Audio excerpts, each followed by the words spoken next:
వీరు ఈ రొట్టెను తిని ఈ పాత్రలోనిది త్రాగునప్పుడల్లా ఎప్పటి వరకు? ప్రభు వచ్చేంత వరకు ఆయన మరణాన్ని ఎప్పటి వరకు ప్రచురించాలి? ఒకటి, ప్రభు వచ్చేంత వరకు ప్రకటించాలి అనేటువంటి మాట ఎందుకు రాశాడు తెలుసా? ఆ లోపు నువ్వు చచ్చిపోయినా నీ తర్వాత వాళ్ళు కూడా అదే చేయాలి కాబట్టి.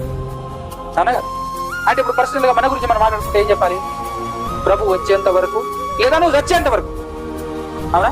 ప్రభు వచ్చేంత వరకు, లేదా నువ్వు ఏం చేయాలి? నువ్వు చచ్చేంత వరకు ఏం చేయాలి? ఏం చేయాలి? అది మర్చిపోయారా లేదా మీరు చెప్పండి. జ్ఞాపకం ఉందా? జ్ఞాపకం ఉందా? జ్ఞాపకం ఉంది, కానీ ప్రచురించట్లేదు. ప్రచురించారా లేదా? ప్రచురించట్లేదు. ప్రచురించకుండా మీరు ఏం చేస్తున్నారు? రొట్టె ద్రాక్షరసం తీసుకుంటున్నారా?